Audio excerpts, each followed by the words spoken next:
Welcome back. It's Mack, episode 36 of Icebreaker. AJ, how are you? Doing very well. I've got a cat roaming around, so if you're watching this on the video today, you might see that cat pop up. If you're listening to this, you won't. And we've had maybe like two or three cat appearances. Yeah, I wonder if someone can name all the episodes. we'll give you a prize. We'll give you an Icebreakers hoodie if you can, off the top of your head, name the episodes the cat's been in. Sure. Um, so spring training started for baseball. I feel like that came out of nowhere. It kind of, yeah. Everybody's so focused on the hockey season, and the Scotties has been dominating for the last few weeks. But yeah, all of a sudden the Jays are playing, and baseball's back. Are you big into baseball? I like to watch it when there's nothing else on, and then obviously October baseball is fun to watch. But I noticed they had this big story about how like Vladdy Guerrero Jr. came back in like way better shape than ever before. Do you think he's gonna be good this year? Yes, yes. You Well, do. yeah, I mean, even if he was just the same as he was last year, he seems to be getting better every year. But if he's taking it seriously now, he's cut a few pounds, like you said, but they said the strength is still there. Oh yeah, yeah. He's going to make himself a primetime player this season, I think. And I guess I haven't been following that closely, but I guess the Jays have a nice little team coming together here. They added some pitching depth, and obviously their core of young players another year in, right? They're going to be a decent team. Yeah, and you know what? You think back to when they were on top of the world and the bat flip with Batista, and then they started to break that team up. I'm actually surprised they put it back together this quickly. So Yeah. good things ahead for the Jays, and baseball. It's almost back. And of course, we focus on the Canadian team, and that's going to move me right into our next topic here. Still haven't watched an American team play hockey yet. It's because they all have COVID. No, you're not kidding. The coverage we get up here, it's just 100% this North Division. I'm loving this Canadian hockey division. I didn't think I would like it, but I really do. I feel like I'm more into the games. I just want the Jets to beat them all every night. It's like when the Jets lose, it's like, oh man, we could have had that one. Well, the Jets are playing some great hockey right now. I think they've won 4 in a row as of when we're recording this, and it's almost like they've drawn a line. There's Toronto, Edmonton, Winnipeg, and the separation now lately in the last 5 games has been ridiculous between the rest of the division. These three teams are just they were playing on another level. Yeah, and you know what? It took a little while for Pierre-Luc Dubois to get going, but he's going. He looks red hot. And a big shout out to Mark Scheifele too, because I think Dubois upped Scheifele's game even. Yeah. Um, he's a points beast right now. Yeah, and you were saying off the top of the show here before we started, you got a little Mhm. bit of a Manitoba building trades hot take for us? I'm going to take the hot take this week. Last week, you said Austin Matthews in the 56-game season was going to go 56 goals. And let me say it's been noted that he hasn't scored since. He hasn't scored So since. ice That's cold. okay. It's only been a couple of games. I'm going to take that to another level because Connor McDavid in Edmonton, he's very likely going to hit that goal, the 56 and 56. I think he's going to go 100 points in 56 games. Wow. McDavid in Edmonton. That's the hot take. He's definitely on pace for it. And Yeah. yeah, that's the Manitoba building trades hot take. It's not just any project, it's the opportunity of a lifetime. It's about building something great for Manitoba. That's why you turn to the talent and craftsmanship of Manitoba's expert tradespeople. Building Manitoba Building Trades is Manitoba's unionized construction industry. Productive labor is our business. With over 10,000 skilled trade professionals, we build what others can only imagine. Visit mbtrades.ca and come build with us. That would be very neat if, I think he can do the 100 points, but talk about production in a 56 game season. I'm just looking back at his last season because he was a little banged up last season. You remember he wasn't playing at Yeah. the top of his game. He went 97 points in 64 games, but he wasn't having a good season. Right. And so as of when we're sitting here right now, he's 23 games in with 40 points. So you're right. He is on pace. I think he's going to break 100. Wow. Yeah, that'd be pretty impressive. He's the talk of Um, the town. That kid can skate. oh, he can just flat out Wow. fly. Yeah. Yeah. It's inhuman. It's not human. No one can skate like that. It's crazy. Just wait till we see him in a full season I again. know. Yeah. Yeah, that'll be nuts. So last week you humbled me a little bit on the trivia. I just And really didn't. I just really thought you knew more about curling. well, that simply wasn't true. So Nope. I took it upon myself this week to, come up with some questions that I think are going to test your knowledge of sports, and this is all sports. Oh boy. I came up with 5 good ones here, and you tell me when you're ready, and we're going to get going. Without a doubt, I've never been more ready. Let's take it on. Let's do this. Okay. In Brett Favre's rookie season, who caught his first ever regular season completion? That's a tough question. Don't I don't. overthink it. I don't even think that my football knowledge goes back that far. As far as I've been watching football, I don't think he was playing back then. But I'm going to guess Greg Jennings. That's wrong. No, I'd had to be wrong. It was Brett Favre. It was a deflected pass back to him, and he No, got it. come on. All right, that's actually good to know. I think I'm going to learn more about sports this week than I'm going to prove my sports. Okay, here's one that I think you could get. In 1990, 2 MLBers became the first father-son duo to hit back-to-back home runs in the same game. In 1990? Yeah. That's got to be Ken Griffey and Ken Griffey Jr. That's correct. Is that right? Yeah. Okay, cool. Right on. Yeah, there you go. 1 for 2. 1 for 2. Yep. Okay, here's a real tricky one. I don't think you're going to know this, but okay. I only picked it because I did know this. So the fact is out there. All right. Okay. Michael Jordan played for the University of North Carolina in college, but UNC wasn't his first choice. Which school neglected him and wouldn't give him the time of day as his first choice? I'm going to guess. I'm going to guess Duke, but I'm not confident in that. No, it was UCLA, and they told him to hit the road. Yeah, I had that on my radar. It's not the one I picked. Okay. Okay, here's another one I think you might be able to get. Only one athlete has ever hit an MLB home run and scored an NFL touchdown in the same week. Who is it? Well, it's going to be one of 2 guys. I'm going to pick the wrong one, I think, though. Deion Sanders. That's correct. Really? Okay. There you go. Right. It was him or Bo, right? Yeah. And this last one, I didn't know this, but it's such a great question. And I'm going to say, don't overthink the answer. Okay. It goes back to the very early stages of the Olympic Games. Like in Greece?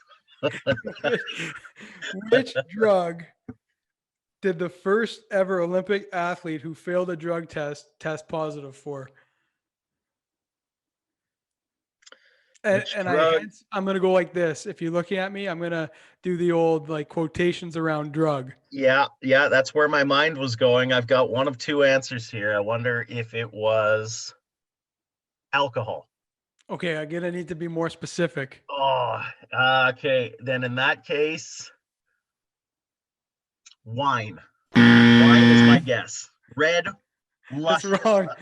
It was a Merlot, perhaps. It was beer. And the official report said tested positive to beer. And I can't remember the athlete's name, but they asked him about it. And he admitted to having 2 pints of beer before his race to calm his nerves. You know what? I bet you there's athletes to this day who prepare that exact same way. And he was disqualified and kicked out for having 2 beers prior to his race. Those were pretty fun questions. I like that. Yeah, no, I thought that last one was pretty hilarious when I came across that. When you did when you said drug, I had a feeling going way back then they didn't have steroids. They were, it was either, I thought maybe tobacco might have been it too. That's true. That's true. Yeah, I was laughing when I saw beer. As we get back on track here a little bit, moving closer to the midpoint of the show. Later on in the show, we have Mitch Peacock, and when he comes back in and he talked about the Western Hockey League as the Regina hub begins to take shape as we're moving within 2 weeks of a start there.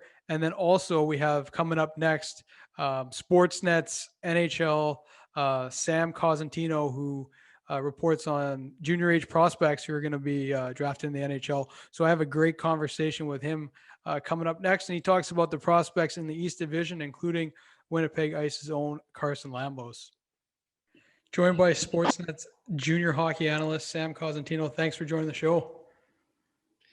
Yeah, really pumped to be talking about a little WHL hockey. That's for sure. It's been a long run here of nothing. So on Ontario, it doesn't look like we're getting close to getting things going. So I'm pretty happy to see that the Quebec Major Junior Hockey League has persisted, but now get in on a little dub action beginning on Friday. So really looking forward to watching that for sure.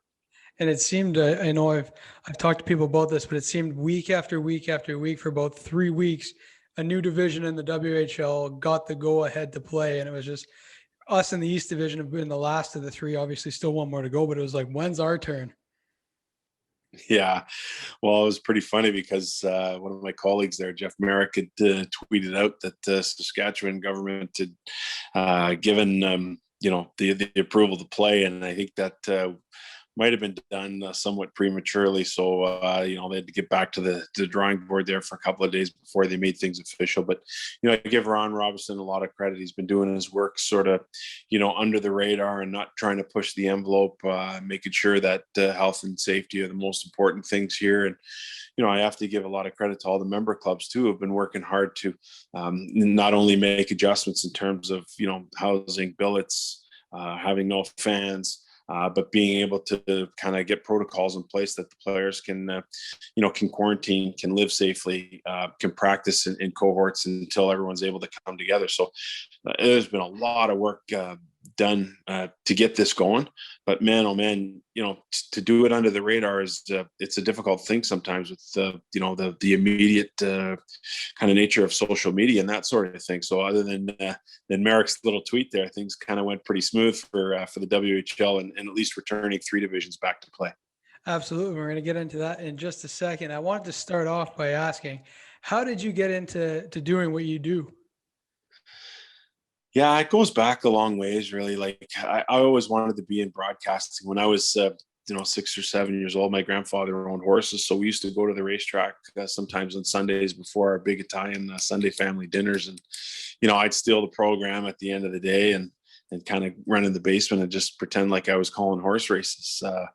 So that was, I kind of knew that I wanted to do that for a long time, but I was, a decent baseball player. And when time came, I'd been working for the Blue Jays, but also still playing baseball. And the opportunity came up to play on a scholarship in Michigan, and a place called Spring Arbor, a little tiny school, about 45 minutes west of Ann Arbor. And I went there because they had a great radio station and a sports journalism program. So it worked out that I was able to play baseball, fall ball, and then, of course, in the spring. But in the meantime, be able to call men's and women's college basketball games and being able to work at the radio station, as a disc jockey type of thing. So from there, I got back, worked for the Blue Jays again. After the strike, went back to work with the Blue Jays in late April of '95, and still wanted to pursue my broadcasting career. But I had a great job with the Blue Jays as the assistant equipment manager in the visiting clubhouse that turned into the head visiting clubhouse manager for a short time in the end of that '95 season, and just sort of chased it. In 1999, I ended up getting a job at the Score. So I was still working with the Blue Jays, moved over to the home side. I was working spring training and home games, and in between with that time off, the Score television network worked around my schedule, and I was able to go in and just call and voice highlights. Well, at the same time, in the winter, I was able to mix in some local hockey coverage with the Barrie Colts here in the Ontario Hockey League, the Brampton Battalion, Mississauga Ice Dogs, and so we did stuff with those 3 teams, and then later it turned into doing stuff with St. Mike's, and sort of a twist of fate came along in the 03-04 season. Was able to work one game with Pete Lobardius in Kelowna. Never seen the WHL before. It was a Portland Kelowna game featuring the likes of Shea Weber, and it sort of grew from there. So really, it morphed back into baseball and the broadcasting side with Sportsnet, and then kind of got out of that in 2010 and started doing more of the junior hockey stuff, and then the CHL, and then when we got the rights to the NHL draft, I had some people that really pushed behind the scenes for me to be able to perform on our draft coverage, which really, I don't know, it wasn't really on my radar. I didn't think they had the confidence of the wherewithal to select me to do that. And it's turned out that's been my gig. So the gig that I have now in terms of being the CHL analyst and our broadcast and our lead draft analyst it's awesome. I wouldn't trade it for the world. I miss baseball, but I really love being around my family in the summer. So I know it's a long-winded answer, Mac, but it's kind of an interesting path that weaves through both baseball and hockey to kind of get where we are here today. No, I love hearing about that. That's a very interesting story. What would you say you enjoy the most? Like one thing you enjoy the most then about your current gig? Well, it's really the interaction with people. So, this COVID thing has been really difficult. And, the interaction we're having now is what's become popular and what's become necessary. But by no means is that the same as, being able to sit in a room and shake your hand and look you in the eye and, maybe have a beer with you or whatever. It's just not the same. And so for me, what makes it is the people. And I'm pretty proud of the fact that, 15 years in the job, that I think I could probably call at least one member of any of the 60 CHL teams, and someone I know fairly well enough that, you could go and break bread with, or, if it's a coach or a GM, maybe have a beer with after a game, or maybe it's, one of the assistant coaches or one of the trainers. I'm pretty proud of the fact that I've kind of built up that network over my time. So for me, it's really just about the people and having those conversations, whether it's about the game itself, it's about players for the draft, it's about personal things and life in general. And it's amazing how these things really come around. And it's pretty timely that we're doing this today, because I think back to the Halifax Mooseheads team that won the Memorial Cup in 2013 with Jonathan Duran and Nathan McKinnon and Mackenzie Weegar, guys that are playing well in the NHL right now. Dominic Ducharme was the head coach there. And he's a guy that when we first met him, going back a year earlier than that, really wasn't buying what we were selling, but we continued to build that relationship. And by the time they won the cup in 2013, he moves into Canada's program of excellence as part of the World Junior program. And now I'd say we're good friends. And he's a guy that, I'd have no problem picking up the phone and calling, and I would fully expect that he would answer. So it's about building those relationships. And same thing happened with Dale Hunter. I can think about the same thing with Brent Sutter. It just takes a while, and being around and building that trust with those people. But that only comes with the work, and that only comes with being there face to face, showing people that you care. And that's something that Pete Labardius, who was my first partner on the CHL broadcast, really, really kind of ingrained into me that, being there means you care. So get to the rink as often as you can, even if it's just for a practice, even if it's just for, it's a dry day and you want to go and spend some time with the coaches or meet a few players. So I've taken Pete's advice to heart, and it's really turned out to be the best part of the gig, is just being around people. Yeah, that's pretty interesting. And as we alluded to at the start of the show, was some players in the Western Hockey League that is getting started. We're going to start with the East Division just because it's our neck of the woods over here in Winnipeg. And as we now know, is being played in a hub center in Regina.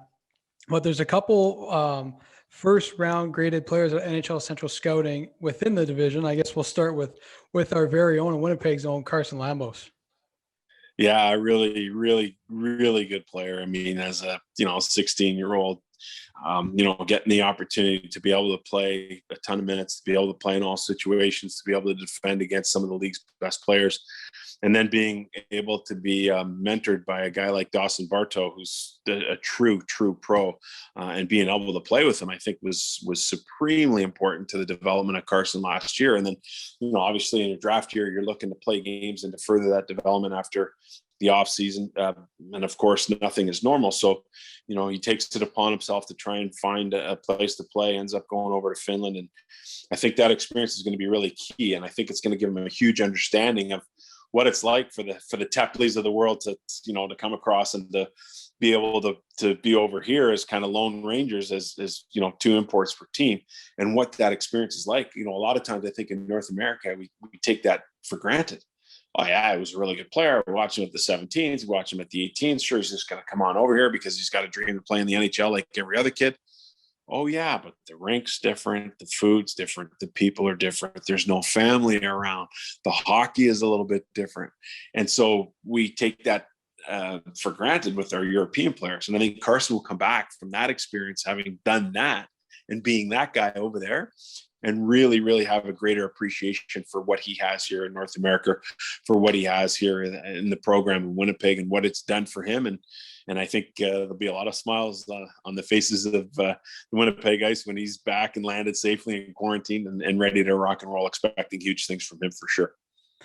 And I know you play around with this quite often. Where do you see him fitting within that first round next year? Yeah, I think right now he's probably in that top 15. And again, it's a little bit tougher for me to kind of make that judgment because he's playing over there. And some of the video that I was watching stuff a couple of weeks ago. And honestly, it took me a little while just to figure out who he was based on the quality of the video and the jerseys and not knowing the competition. Like, if he was playing against Swift Current here, I know very clearly who Swift Current is and who Winnipeg is. So It's not quite as easy when you're not as familiar with the teams and the jerseys over there. So it took a little while to get that sorted out. And again, it wasn't the best to be able to see. So you have to kind of go back on what you saw last year, and then you have to try and compare that against the projections of what he is going to be here this year, coming back to play. Obviously, in the smaller surface. So.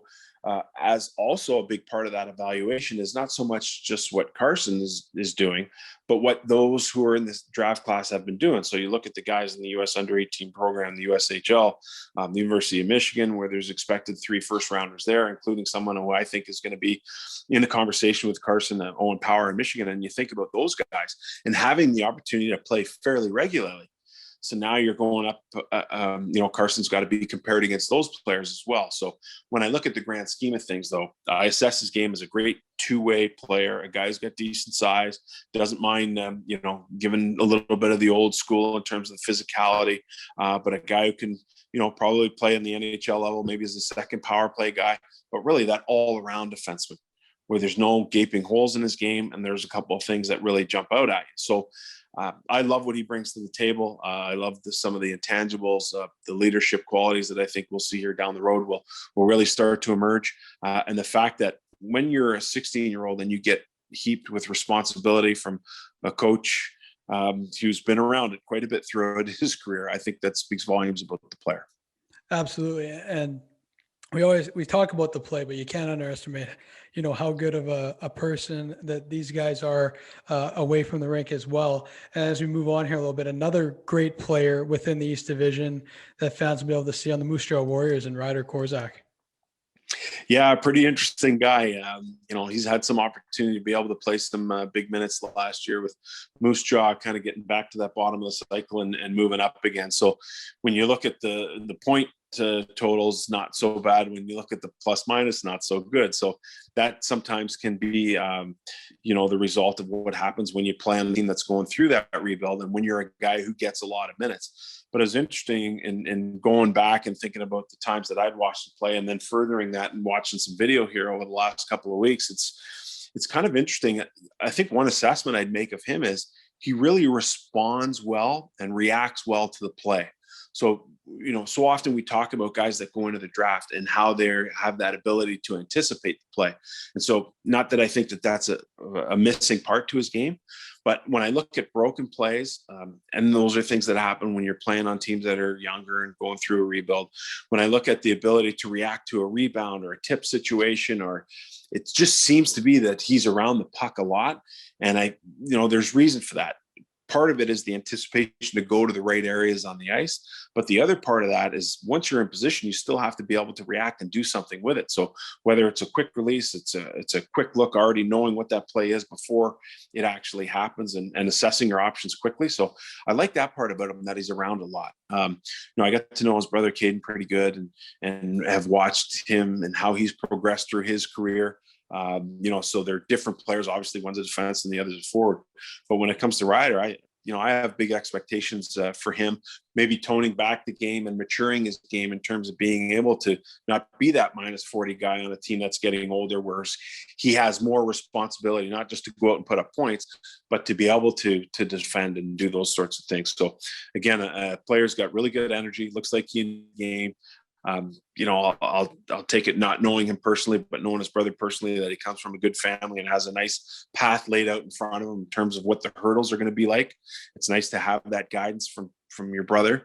So I think that's really cool. But again, another player that I have high expectations for. And I think he's a guy that for me kind of sits on the fringes of that first round.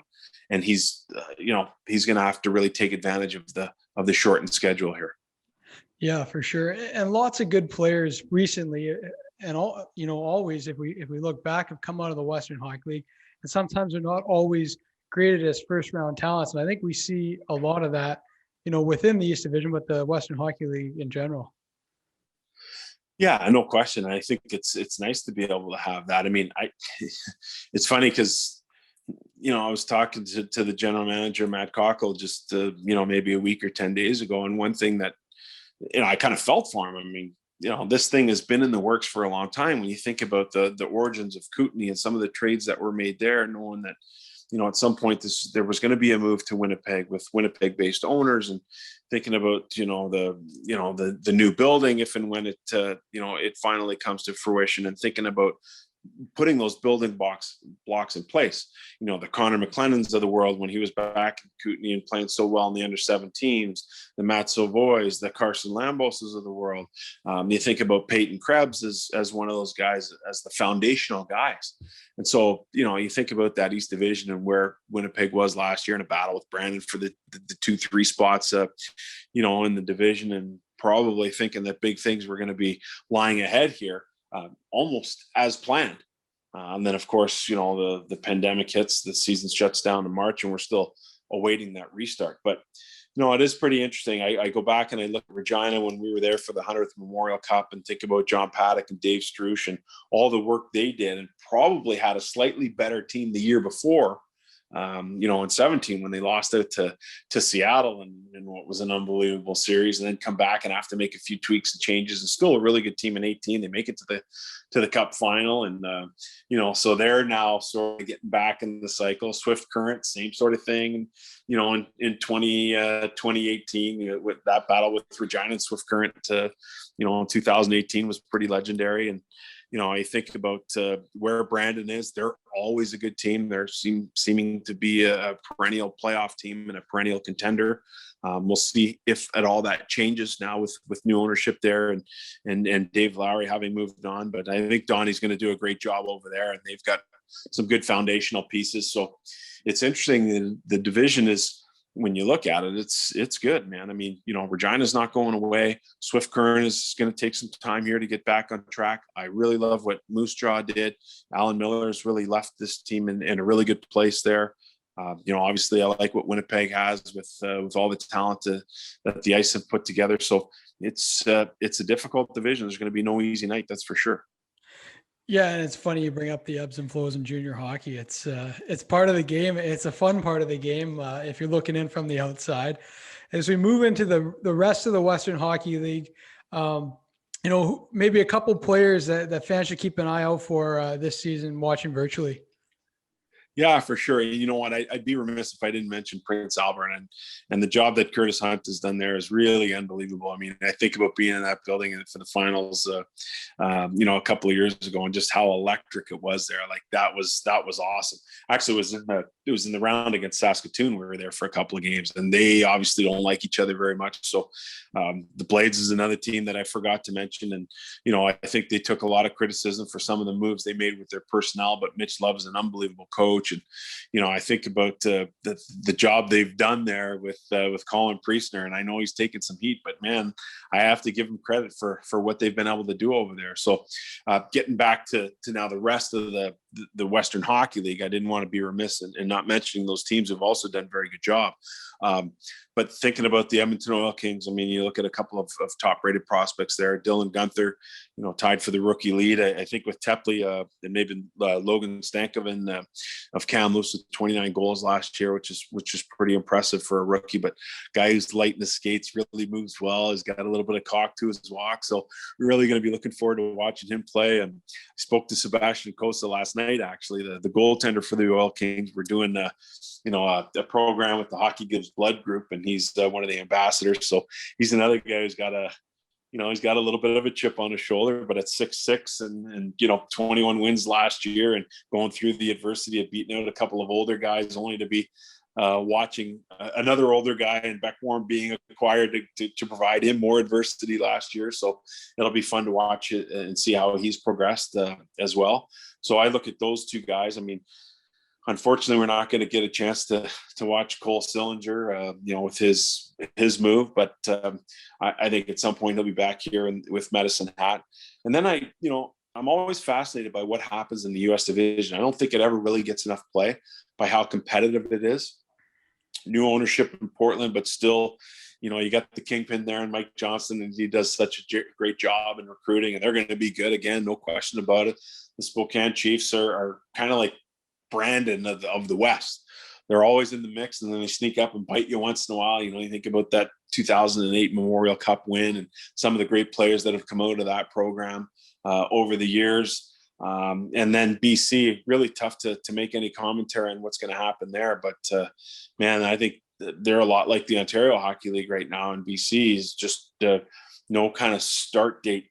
There's no real light at the end of the tunnel right now. So, it'll be fun to watch how things progress here. But I'm trying to keep an eye on all the draft eligible players and keep an eye on the league in general with just the three divisions with set start dates so far.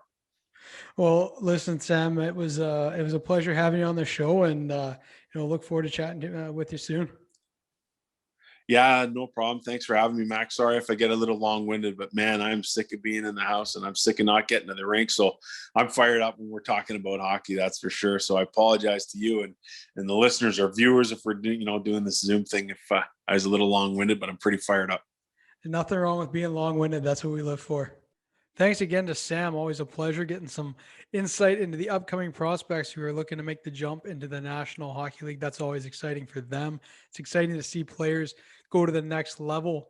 And as we move on here in the show, we're going to move into some more WHL talk as we bring in Mitch Peacock as the East Division hub is beginning to take shape. Joined again by Mitch Peacock to talk a little bit about the Western Hockey League and the Winnipeg Ice, but specifically the East Division, which is starting to take shape as of this past weekend. Yeah, taking shape in the hub city of Regina. And, it's interesting because for a while now, it's been known that the league was planning to gather the 7 teams in the provincial capital, the province of Saskatchewan, but they're actually there now. The teams making their way there on the weekend, getting settled in the various residence facilities at the University of Regina. As I understand it, 5 teams in one building, 2 teams in another. Ice players arriving on Saturday evening, checking in one by one, arriving one by one, it should be said as well. It wasn't a mass gathering where players got on a bus and drove there. In order to keep the proper protocols in place, the players arrived independent of one another, checked in one at a time. When a player was settled in his spot, then notification was given for the next player to come in. The league has gone to great lengths to make sure that this is properly looked after, that the health and safety of the players and staff is first and foremost. And so they're there. They're in the city of Regina. Now the challenge is to remain isolated from one another for a few days, get the proper testing in place. And if everything goes well, then it's a chance to get on the ice. And that's what everybody's looking forward to. Everybody's excited about. Regina Pats circulating some pictures on social media over the weekend showing the inside of the Brandt Center. It looks fantastic. And so the idea is to get these players cleared and then get them on the ice for a week or so of training camp. And then we'll get that puck dropped and play some hockey games. Absolutely. And speaking of playing some hockey games, you had a chance last week to catch up with a few other folks within the media to do a little bit of a projection on how the East Division is going to play out. Yeah, and it's one of those things, when you do it, that you're setting yourself up, because anytime you make a list, people have opinions and they're going to talk about it. And that's the idea, right? Have some fun with it, debate it.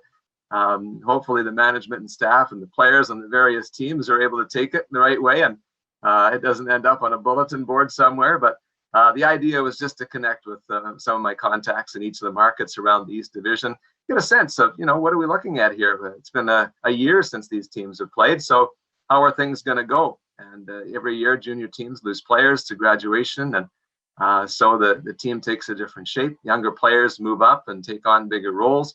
So what are we in for? We had some fun. Everybody voted They ranked the teams 1 to 7, and then I gave the top team 7, second 6, and so on down the line.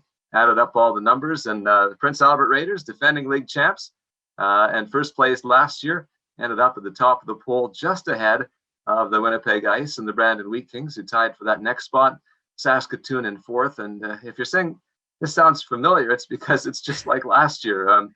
4 pretty good teams at the top of the pack in that East Division, and I asked guys to mention who they thought was a team on the rise, and almost unanimously it was that the Regina Pats of that team that's going to make that step and push to be in that top 4. And everybody talking about the impact of Connor Bedard and the addition of Roddy Ross in goal, the former Seattle T-Bird and the Flyers prospect. So they line up 5th of the 7, and then it's Moose Jaw and Swift Current, 2 teams that are building. They've added a lot of good young players and are really putting their programs into a good space so they can advance as well. But listed as 6th and 7th right now are the Warriors and the Broncos, and they'll get 24 games to try and change that when they actually start playing hockey. But it's always fun just to try and take a stab at where things might land, and we'll see how it goes. Yeah, and like you said, all those teams settled in, and everybody's chomping at the bit to, get going, get this safety zone behind us, and ready to play some hockey. With that being said, what's up for us this week? What can we look forward to?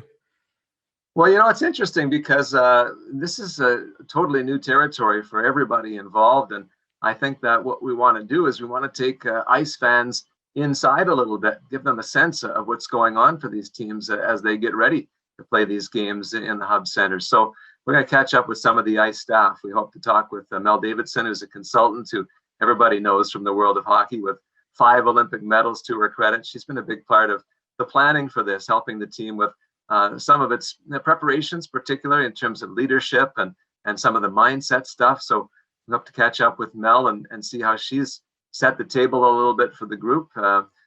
Down the road, we can catch up with somebody like Cole Hillier, who's involved in the equipment side of things. Equipment managers have the toughest job in hockey. They work the toughest hours. They've got to keep everybody happy. And I can't imagine what it's like to pack for a 2-month road trip. So we're going to find out about that a little. And hope to check in with Darius Hardern as well as the athletic therapist for the team, and is trying to help the guys to get their bodies ready and to be physically prepared to get into the action when they get the green light to go on the ice. So let's see if we can get behind the scenes a little bit this week. Sounds exciting. Thanks again, Mitch. Always a pleasure. Yeah, lots of fun, Mac. Take it easy.